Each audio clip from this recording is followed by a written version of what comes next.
y'all, and welcome to Playing with Possibilities. My name is Cecile Armstrong, and you can see that our brother Ade is not here today, but Christine is here with me. All right, so here on Playing with Possibilities, we talk about everything from spirituality to social justice, from being human and connecting with our ancestors to how the things we do create our reality and how we can intentionally create our reality together. You want to tell them who you are, Christine? Sure, if I can remember who I am this morning. Hey, y'all, I'm Christine Gautreaux. I use she, her pronouns. I am a white social justice advocate, zooming in from the ancestral lands of the Muskogee Creek. I'm about a mile east of the Chattahoochee River in a place now called Duluth, Georgia, a northern suburb of Atlanta.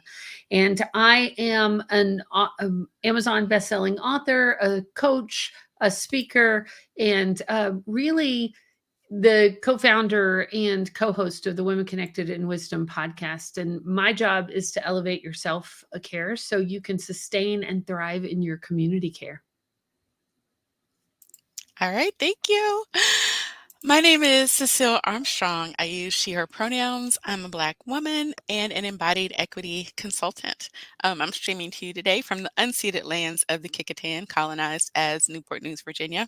I'm also an Amazon bestselling author with Christine and some other fantastic women colleagues. I'm the founder of Inspired by Indigo, an online community membership where I guide people to let go of blame, shame, and guilt and make social equity a habit. And we do that by going through 4 steps. And the first one is the number one thing, just like what Christine said. The first thing is self care, because if you can't get in your body, you can't create that capacity to learn something new. Step two is to know your facts, because that's how you undo myths and lies, and that's how you gain the confidence to speak up. The third step is to undo the work. That's undoing everything that we've learned and lived about oppression and privilege and all that stuff so that we can get down to the facts and make change.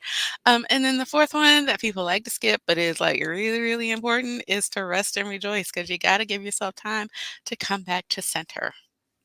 So if you're watching today, if you're watching on LinkedIn or Facebook, please give us a follow. If you are watching on YouTube, please follow and then click that bell so that you can subscribe and get a notification when we go live. Whew. So before we even get started today, Christine, I'm thinking that I would like to take a deep breath. My morning has been hectic Absolutely. already. All right. So Absolutely. I'm inviting y'all to um, sit up straight, give your belly room to expand. So if you're sitting up straight and you have your feet flat on the floor, you're giving yourself room. Check in with your body and see where you might be carrying tension. If it's in your jaw, wiggle it out. Whew. If it's in your shoulders, notice if they are up by your ears and then let them come down. If it's anywhere else in your body, try to stretch it out a little bit. Whew. And then come to center and take a deep belly breath. That means breathing through your belly, not through your chest. Relax your tummy, let your belly expand. And then exhale when you're ready. And let's do one more, because I need one more. Take in a deep breath and let your belly expand. And then exhale when you're ready.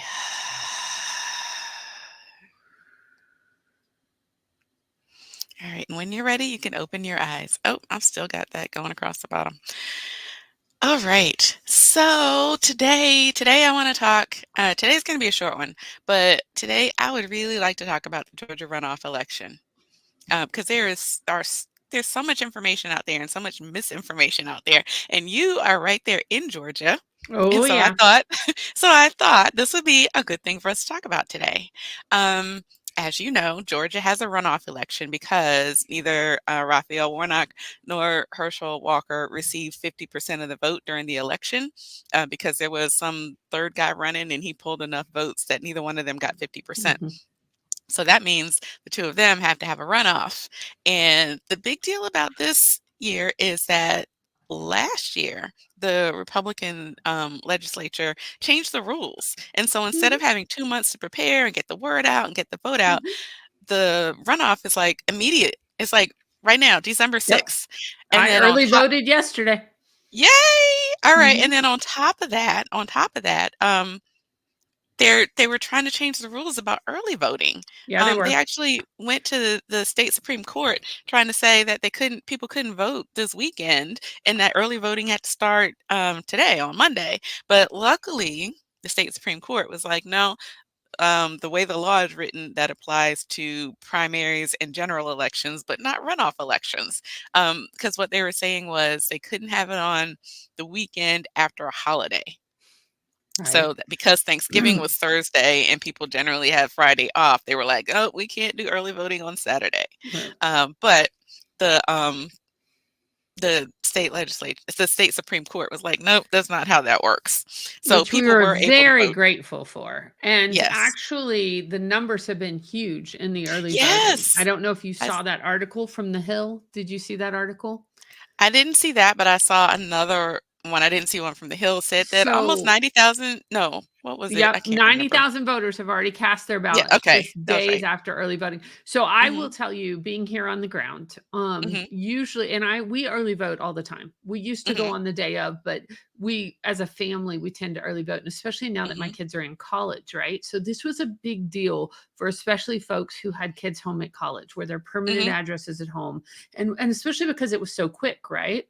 Right. If we wouldn't have been able to early vote, it would have been a real challenge for those college students to vote because Mhm. they're going into their finals. They're going, things that they Right. could usually. So it was huge. So yesterday we didn't vote at our regular polling place because there Mhm. was over an hour long wait when you looked at the Wow. times. So we went to Mhm. another one. It was fine. There wasn't a line. It took a little longer. I think they may have had some new poll workers, Mhm. just from what knowing and paying attention, but it went really smooth. And but our two regular polling places had an hour long wait, so I wasn't sure if that was lack of polling workers or just that the lines were there, but there were people constantly there, and they said it'd been busy all day, I which. saw videos of long lines, people saying that they had been waiting for over an hour. Yeah. And I don't know, you always have to question that, right? Did they not give Mhm. enough machines? Did they not give enough poll workers? Are the poll workers, what is it about it? Or Mhm.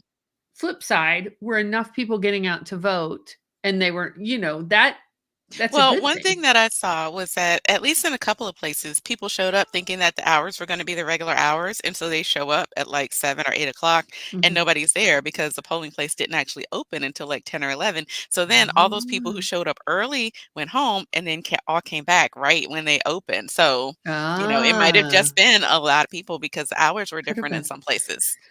We went, I'm trying to think what time we went. It was probably about 4 o'clock in the afternoon, which on a Mhm. Sunday afternoon is usually like crickets, right? Right. Right. And there were I mean, it was exciting that there were Mhm. people there. There were people, I took my whole crew, which is part of our tradition. We go on voting dates, and then we spend the rest of the time trying to get all our friends and family and random strangers to go to the polls.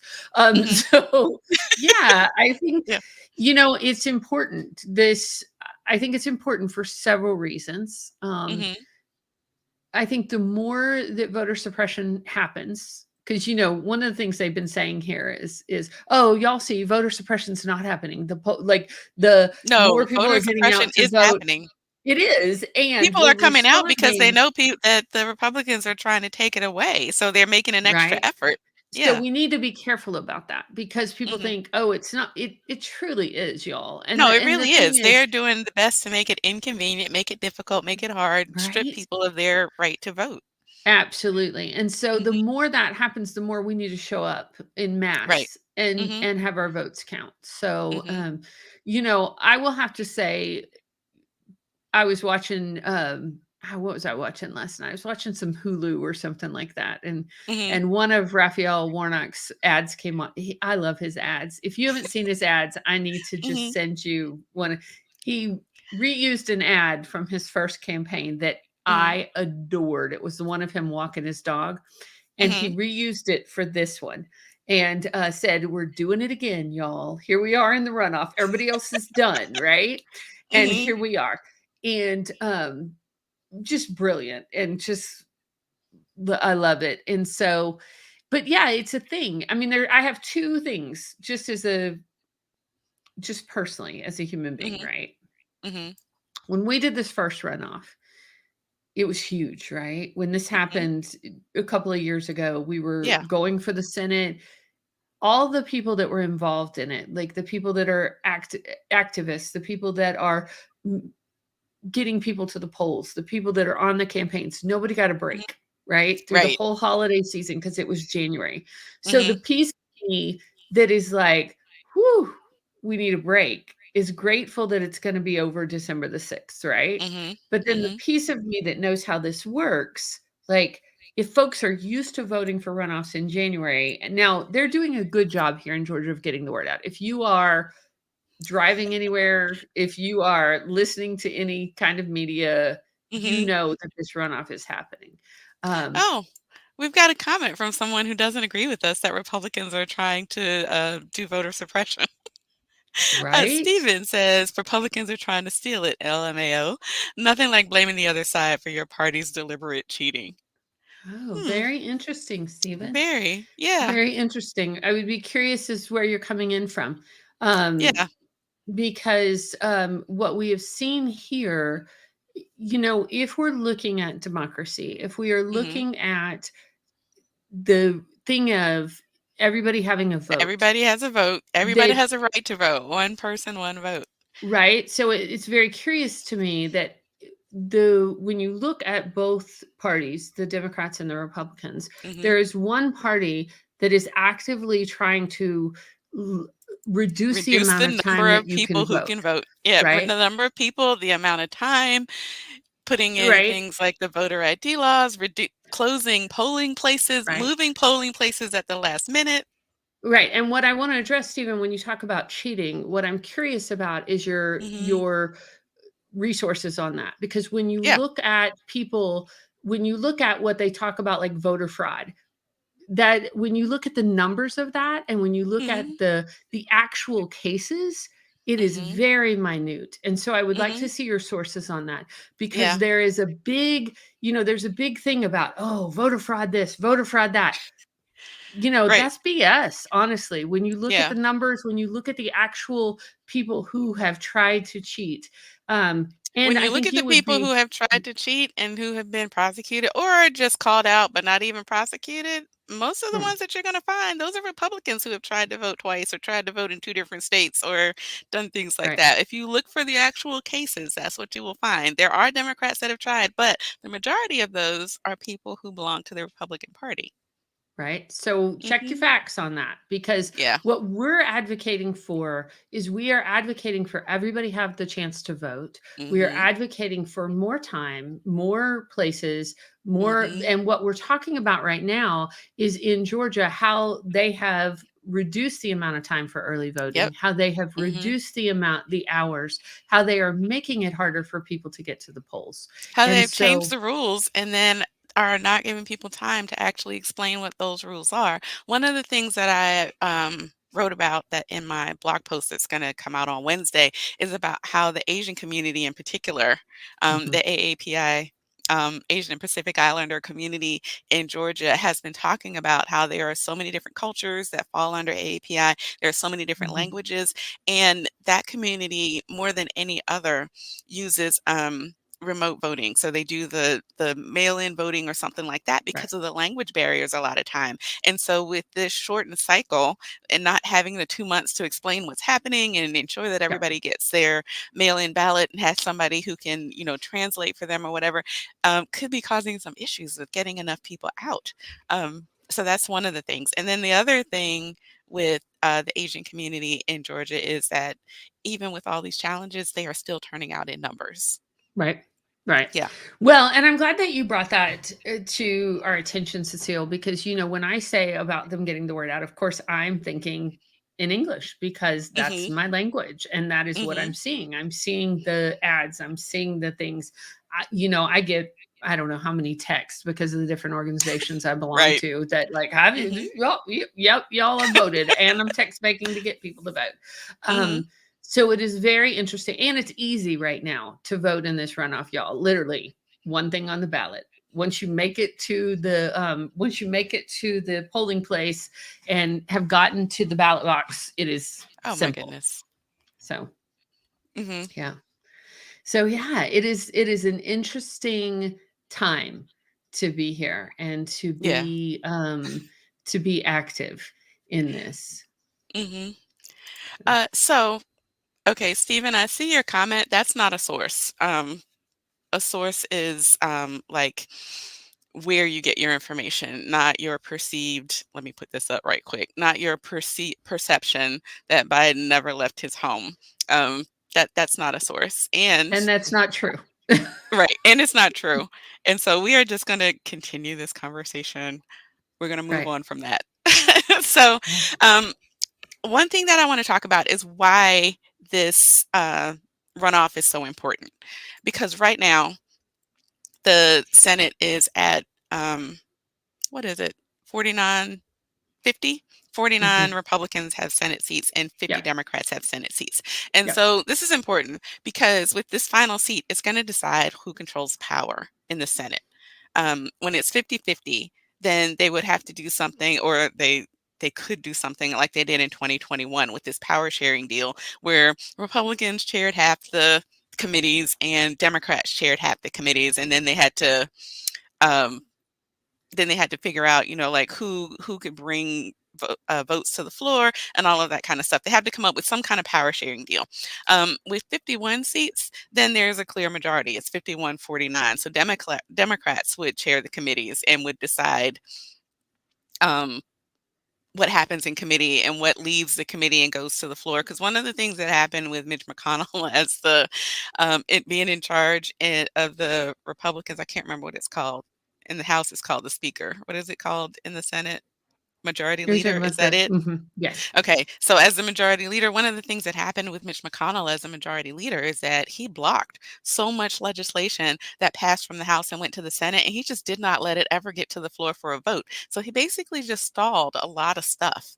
And if the Democrats are in charge, if they have 51 seats, then they can make sure that all this legislation that's been stalled in the Senate that has already been voted on in the House actually gets to the floor for a vote. The other thing is that with 51 seats, if a Democrat is out sick or somebody has to be away, there's still 50 people who can be there to the 49 Mhm. Republicans. And because people are talking about with the 50-50 how the vice president is a tiebreaker, but that's only if people vote along party lines and there's Right. actually a tie, then the vice president has to show up and give the tie breaking vote. So if it's 51-49, now that doesn't mean that Democrats are going to win everything because we know Manchin and Sinema do not vote along party lines. And we know that it's very rare for a Republican to cross party lines and vote with Democrats. So it doesn't mean that things are going to be smooth and easy, but they would be so much easier if there's like a clear party in charge. Right. And we know what it looks like for Republicans to be in charge of the Senate. And if they've Mhm. already have a very small control of the House, it would be so much easier for Democrats to have control of the Senate to kind of balance things out. Right. I mean, and that's how our government was set up with balance of Mhm. power, right? Mhm. And so, yeah, I think it's also important, like we were talking about earlier, like these runoffs, we've talked about it before. These are the elections where your voice matters more than ever. Mhm. These are Yeah. the elections where you make a difference. And so I think it's important, just as being a citizen of our democracy, to get out Yes. and vote and Mhm. to do your part, which and help others get out, whether that's with rides to the polls, whether Mhm. that's text banking, whether that's, being a poll worker. It's probably too late for that. But think about it for next time. Yeah. Which I also just want to give a shout out and gratitude to all the poll workers, because especially Yes. after what happened with the last election, Mhm. well, the election before the previous one, Right. I know what you mean. where People so were much harassed and hate and yeah. harassment and things were happening for people just doing their jobs. Mhm. I just want to give gratitude for those folks showing Yes. up, because y'all, Mhm. I mean, it's basically a minimum wage job and Right. they are doing a service to the public. So Right. so grateful for that. Definitely. Well, my friend, I definitely. know you needed to be short today Yes. to support your family. Is there Mhm. anything else you want to say or wrap up or Um, oh, I do wanna make an announcement. let's This is hear it? just planting the seed that, Playing with Possibilities, we're gonna possibly be changing our name to Right? Everyday Activism. And Mhm. so I'm just letting people know right now that that's coming up. The inspired by Indigo and all of the things that I do, I'm going to be changing it all over to everyday activism. And so just letting you know that that's coming, kind of putting it out there so that when it happens, you won't be surprised. And we may be doing something else with the Playing with Possibilities name. We'll have to think about Ooh, that, yeah. right? I Mm-hmm. love it. I love it. All right. All Well, I am right. so grateful for you, my friend. Please send your mom my love. I know she's probably listening and or maybe Probably. not, but we love you and Thank you. hope you feel better soon. And I'll Thank chat with you you. next Monday. All right. As always, I'm sending y'all fierce love. We'll see you next time.